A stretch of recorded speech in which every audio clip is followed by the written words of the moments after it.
You failed because of your name.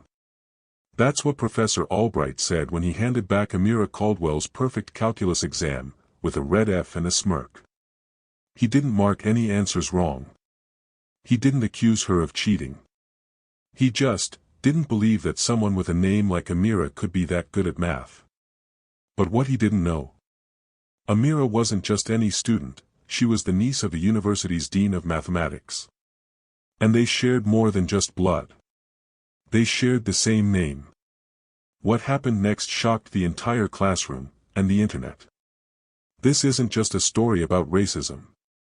It's a story about reclaiming power, rewriting narratives, and showing the world that your name is not the problem. Their bias is.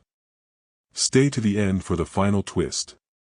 Drop a comment with your city and time, we want to know who's watching and where you stand.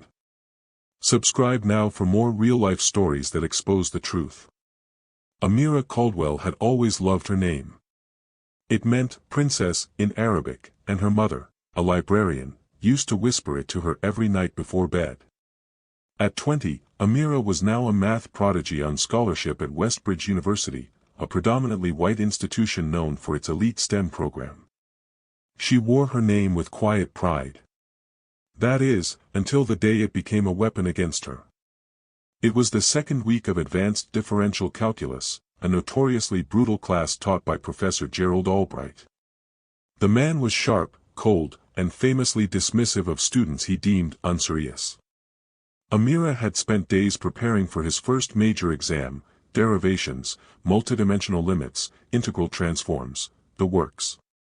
She turned in her test with confidence, knowing she had answered every question correctly. But when Professor Albright handed the papers back that Friday morning, hers came back with a big, red F scrawled across the front.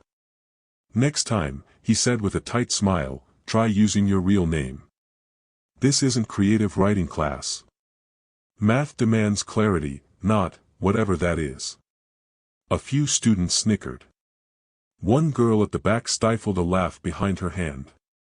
Amira's throat tightened, but she didn't speak. She just stared at the F on her paper, then slowly flipped through the pages. Every answer was right. Neatly written. Clearly derived. But there were no markings, no notes, no red lines pointing out any mistake. Just a grade. And a message. She waited until after class, approaching the professor's desk while students filed out. "Excuse me, sir," she said softly. "I was wondering if you could explain where I went wrong." Albright didn't look up from his laptop. "I don't grade jokes, Ms. Camilla, what is it again?" "Caldwell. Amira Caldwell." At that, he looked up. "Right. That's the issue. No one in this field is named Amira. It sounds like a TikTok handle. Not someone who wants to be taken seriously in mathematics." Amira blinked. "I don't understand. Are you saying I failed because of my name?" He gave a shrug, the kind that passed for academic dismissal. "Let's just say your answers didn't convince me they were your own. With a name like that, people make assumptions. So did I." That night, Amira didn't cry. She researched. She read the university's academic code of conduct, discrimination policies, appeal procedures. She wrote everything down. And then, instead of emailing the department, she did something unusual, she waited. Because she knew something about Westbridge's administration that Professor Albright didn't. Her aunt was the newly appointed Dean of Mathematics, Dr. Amira Caldwell. A 52-year-old former NSA cryptanalyst turned academic trailblazer. And her name was written on the very door Professor Albright walked past every day. Amira said nothing yet. Not to the professor. Not to her classmates. But she carried the test paper folded in her notebook like a loaded gun, waiting for the right moment to fire. That moment came sooner than expected. The university, as part of a new transparency initiative, had started conducting random in-class audits.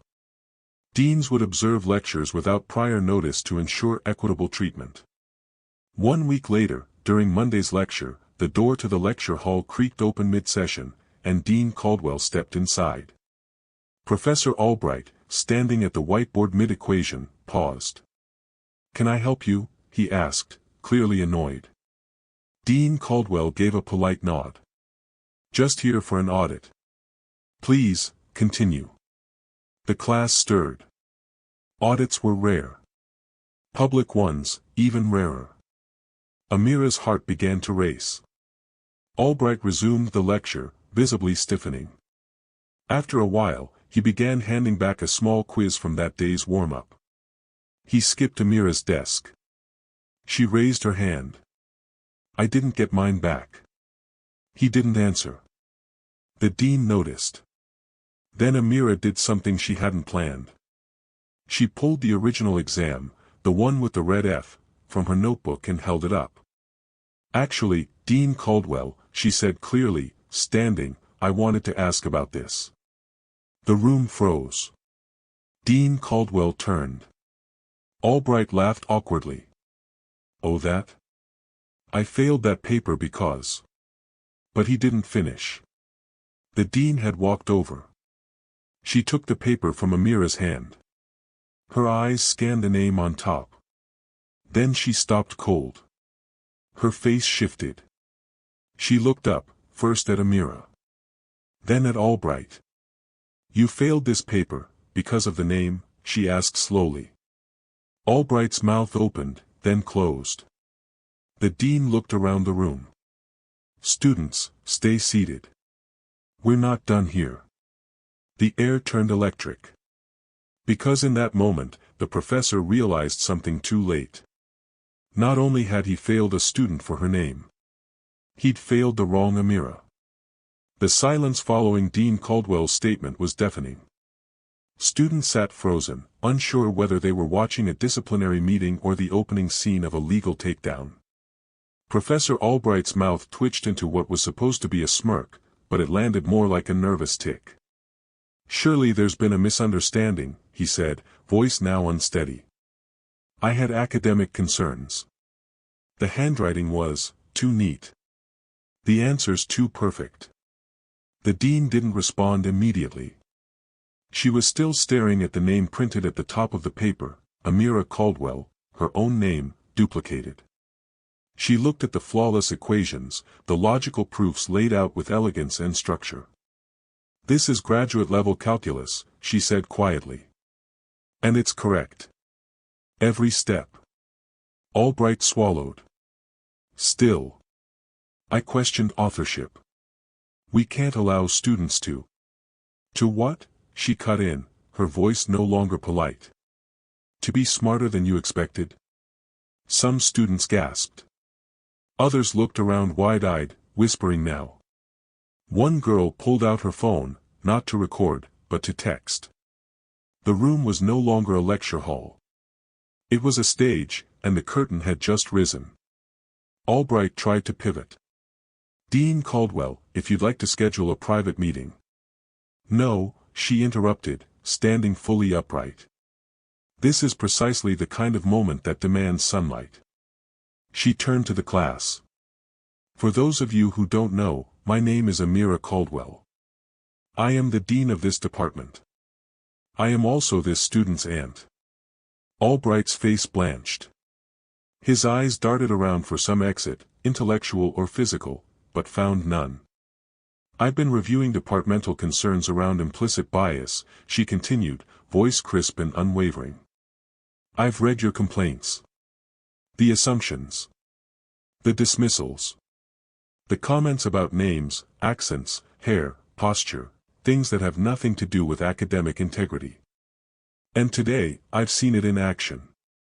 Albright started to speak again, but she raised a hand. "You failed this young woman without evidence of plagiarism. Without a single marked mistake. You judged her unworthy based on her name. A name that just so happens to be mine. That irony should haunt you." Somewhere in the back, a student laughed, softly, uncomfortably. Amira stood silently at her desk, watching it all unfold. Part of her wanted to disappear. Another part, one she didn't even know existed, was standing tall inside her chest, breathing fire. Then, without looking at Albright, Dean Caldwell addressed her niece. "Amira, would you step outside with me for a moment?" The two walked out together. As the doors shut behind them, the lecture hall erupted into low chaos. Phones buzzed. Chat threads exploded. Within 15 minutes, screenshots of Amira's graded test paper, with the red F and the professor's note, were circulating on campus Twitter and Instagram. A trending tag was born, #NameToBlack. That evening, Amira's inbox lit up with support. Messages from fellow students, many Black, but also Asian, Latino, Middle Eastern, thanked her for speaking up.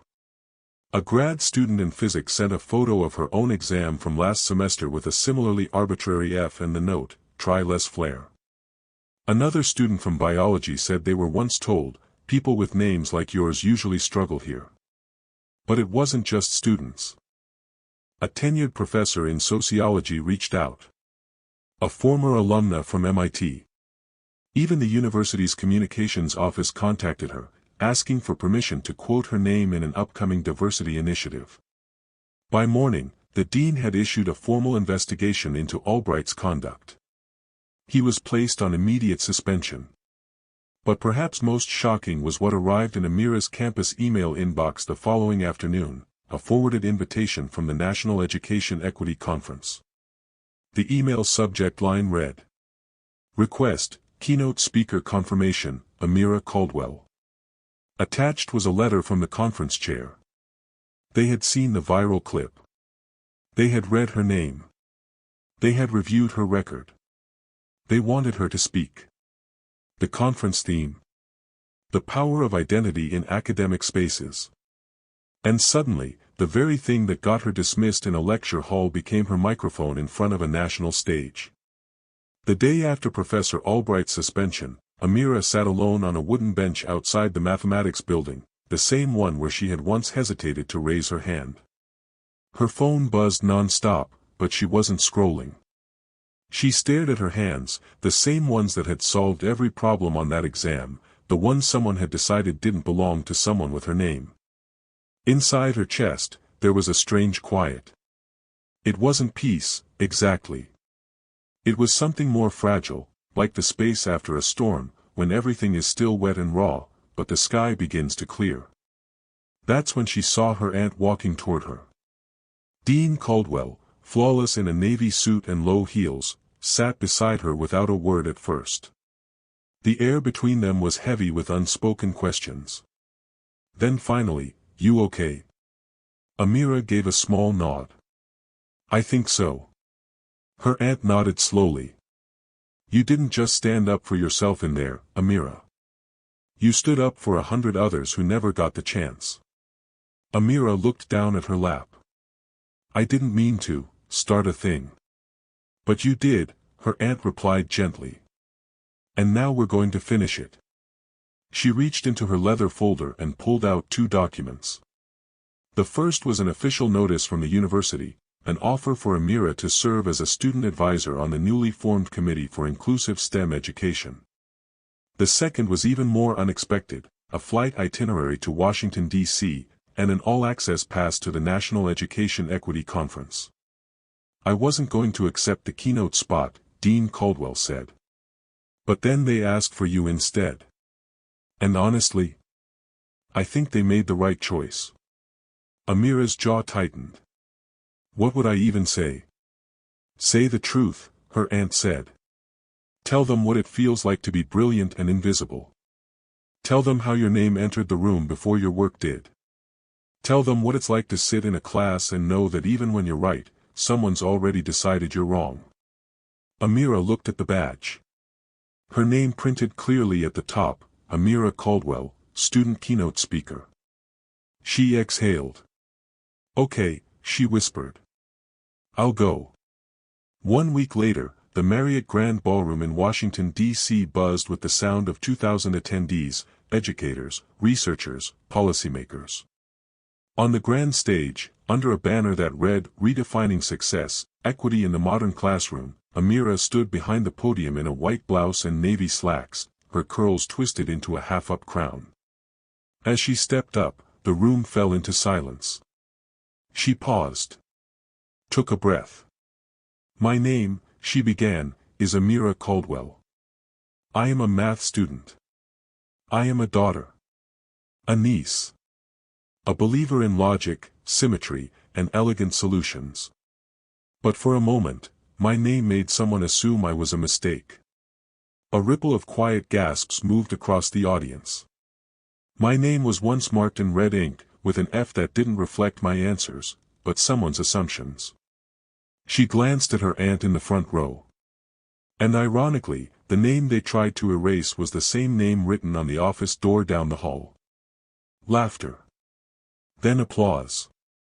She continued for 15 minutes, telling her story with clarity, vulnerability, and strength. She spoke not just about her experience, but about every student who had been told they were too much or not enough before they had solved a single equation. When she finished, the standing ovation was immediate. As she stepped off stage, a panel of university presidents rose to greet her. A woman from the Department of Education handed her a card. A middle school teacher from Mississippi hugged her and whispered, "My girls needed to hear that." That night, in her hotel room, Amira sat at the desk and opened her laptop. An email from her department chair waited in her inbox.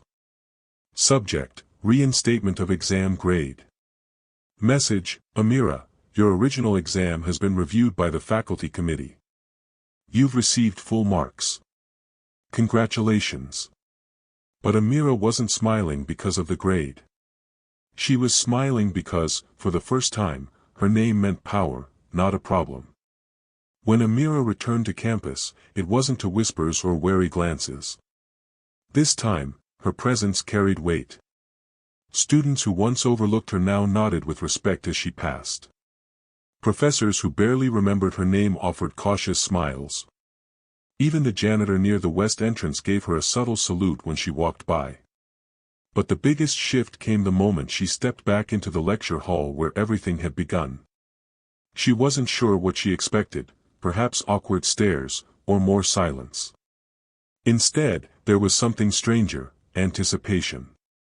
As she walked toward her usual seat, students parted slightly to let her through. A few muttered, "Welcome back." One boy even clapped softly, quickly stopping when no one joined him. And then, in a moment so surreal it almost made her laugh, Professor Gerald Albright entered the room, accompanied by another faculty member. He didn't walk to the podium. He didn't say a word. He simply handed a sealed envelope to the other professor, nodded at the class, and exited the room without ever looking in Amira's direction. The other faculty member opened the envelope and cleared his throat. "Good morning. I've been asked to read a formal statement from the University Ethics Board." The room stilled. As of today, Professor Gerald Albright has been placed on administrative leave pending further review. His classes will be reassigned, and the Department of Mathematics will be undergoing mandatory cultural competency and anti-bias training in compliance with Title VI recommendations. There was a pause. A ripple. A shift. Then the substitute professor smiled gently. "Now, let's begin." Amira's mind, however, was already elsewhere. She had classwork to catch up on, yes, but something deeper had taken root inside her. A sense of responsibility. Her email inbox was still flooded with messages. A high schooler from Texas had written to say that she no longer wanted to change her name on college applications. A community college student in Georgia said he'd been called too urban to tutor in math lab, and thanked Amira for showing him he wasn't alone. She couldn't stop now. Later that week, the dean called her into her office. Amira expected a check-in. Instead, she got a proposal. "How would you feel about launching a program?" her aunt asked. "For students whose names, faces, or backgrounds make them feel like outsiders in academic spaces." Amira blinked. "Like a support group?" "No," the dean said, "like a launchpad." Within a month, the two women co-founded Equation, a mentorship and advocacy initiative for underrepresented students in STEM. It offered tutoring, speaker series, and most importantly, visibility. Within weeks, the first cohort had over 300 applicants. The initiative caught the attention of education journals and university blogs alike. But the real impact became clear one rainy afternoon, when Amira received a handwritten letter from a freshman named Zuri. "I used to sign my name as Zoe on all my math work," Zuri wrote. "Because I didn't think Zuri belonged in spaces like this. Then I saw your name. And now I write it big. Zuri." Amira held the letter to her chest, breathing in the ink like it was oxygen. Her name, once used as a reason to fail her, had become a reason others succeeded. It wasn't about revenge. It wasn't about going viral. It was about restoring what had been quietly taken from students like her for generations, the right to belong, exactly as they are. And the next time she stood in front of a classroom, it wasn't as a student. It was as a guest lecturer, introduced not just as a top-performing math student, but as the founder of a movement. As Amira Caldwell. A name no longer questioned. A name now remembered. 6 months later, Amira stood in the green room of a major university auditorium in Boston, adjusting the microphone on her blazer lapel. Her curls were pinned back in a soft crown braid, and a navy blue suit hugged her frame, professional, sharp, proud. She wasn't just attending this time. She was headlining. The National Education Equity Conference had invited her back, not just as a speaker, but as a closing keynote. This year's theme, When Identity Becomes a Superpower. And for the 1,800 educators, students, and policymakers filling the hall, her name had become exactly that. Her aunt, Dean Caldwell, stood beside her, smiling softly. "You ready?" she asked.